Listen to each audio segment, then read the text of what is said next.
दुनिया भर में टैरिफ लागू करने वाले डोनाल्ड ट्रंप बहुत बड़ी मुश्किल में फंस सकते हैं। पूरी दुनिया में अमेरिका के खिलाफ एक बड़ा मोर्चा तैयार हो रहा है। डोनाल्ड ट्रंप के दुश्मन तो यहां तक कह रहे हैं कि वर्ल्ड वॉर करवाना चाहता है। जब दुनिया में कई वॉर जोन रीएक्टिव हो चुके हैं, गोले बारूद वाले युद्ध से लेकर टैरिफ वाली जंग छिड़ चुकी है, तब सवाल उठ रहा है कि क्या डोनाल्ड ट्रंप दूसरे कार्यकाल की शुरुआत में ही फेल हो गए हैं? क्या अमेरिका का सुपर बॉस युद्ध वाले फ्रंट पर सुपर फ्लॉप साबित हुआ है? अमेरिका से दुश्मनी फिर से रिकॉर्ड तोड़ रही है। खामेनेई से लेकर जिनपिंग और पूरा यूरोप ट्रंप के खिलाफ खड़ा हो रहा है। क्या ये माना जाए कि अब अमेरिका की कोई नहीं सुन रहा? दुश्मन ही अब ट्रंप के खिलाफ नहीं, बल्कि अमेरिका के पुराने साथी भी अब बागी हो चुके हैं और सबके टारगेट पर अब डोनाल्ड ट्रंप है। ट्रंप ने जहां जहां युद्ध की आग बुझानी चाहिए, वहीं से तेज धार वाले चाकू अब ट्रंप पर वार कर रहे हैं। डोनाल्ड ट्रंप ने 20 जनवरी को दूसरी बार राष्ट्रपति पद की शपथ ली और 2 महीने के कार्यकाल में ट्रंप ने 2 बड़े वॉर जोन में आग बुझाने की कोशिश भी की। पहला वॉर जोन गाजा, जहां 15 जनवरी को सीजफायर का ऐलान हुआ, लेकिन ट्रंप की शपथ से एक दिन पहले यानी 19 जनवरी को लागू हुआ वो सीजफायर ठीक 2 महीने बाद तार-तार हो चुका है।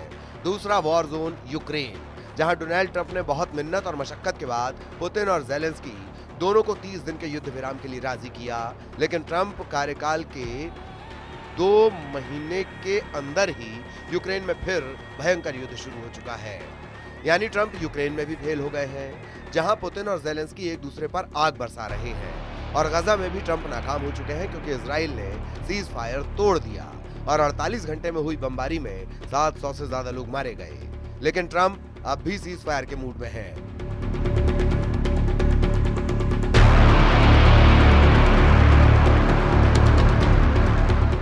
अमेरिकी राष्ट्रपति डोनाल्ड ट्रंप ने कहा है कि हम बहुत सी जगह युद्ध विराम करने जा रहे हैं, सब बहुत अच्छी तरह से चल रहा है। दोनों तरफ के सैनिकों ने एक दूसरे पर बंदूकें तानी हुई थीं, बहुत से सैनिक घिरे हुए थे। हम बहुत जल्द पूरी तरह युद्ध विराम करेंगे, हम समझौते भी करेंगे, जमीन बांटने को लेकर भी बात होगी। नेतन्याहू की गजा पर बमबारी वाली पॉलिसी ने भी ट्रंप के सीज फायर वाली कोशिश पर पानी फेर दिया है।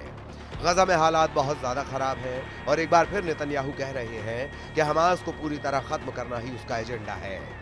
इजराइल की सेना फिर से उत्तरी और दक्षिणी गजा के बॉर्डर को लांघकर हमास को तलाश कर रही है। नेतन्याहू के टैंक बचे कुचे गाजा को फिर से रौंदने को तैयार हैं, लेकिन असली एक्शन में तो उनके फाइटर जेट हैं, जिन्होंने फिर से टनों बारूद की बरसात गजा पर शुरू कर दी है।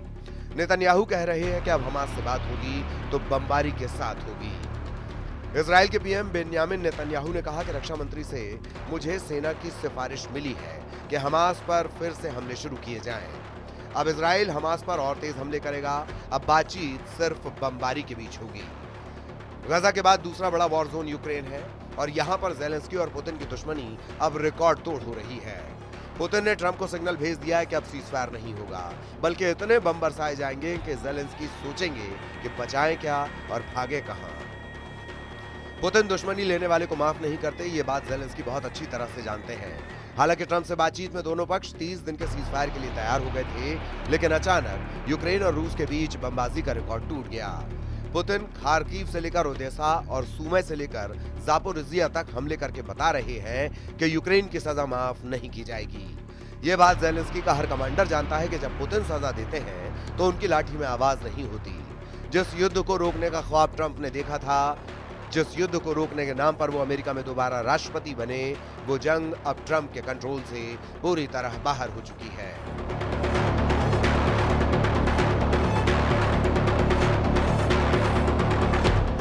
डोनाल्ड ट्रंप के सामने जो वॉर जोन एक्टिव थे वो अब भी बरकरार हैं। गोले बारूद और बंकर बस्टर वाले युद्ध से लेकर परमाणु युद्ध के खतरे और टैरिफ वाली जंग तक ट्रंप हर मोर्चे में फेल साबित होते जा रहे हैं। उनके 2 महीने के कार्यकाल में ही सवाल उठ रहा है कि क्या ट्रंप का युद्ध खत्म करने वाला ट्रेलर फिल्म बनने से पहले ही फ्लॉप हो गया। ईरान, चीन, यूरोप ट्रंप को आंखें दिखा रहे हैं। अमेरिका का सुपर बॉस वाला रुतबा युद्ध वाले फ्रंट पर सुपर फ्लॉप होता नजर आ रहा है।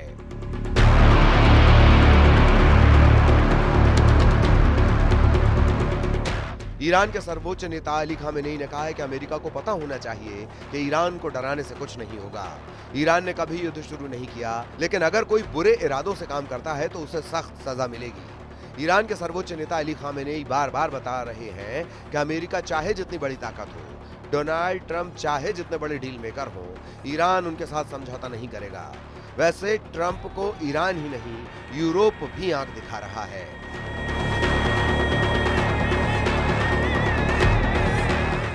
यूरोप में ट्रंप को लेकर विश्वास जगमगा गया है। पोलैंड ने डोनाल्ड ट्रंप से जो मांगा है उसे लेकर पूरी दुनिया हैरान है।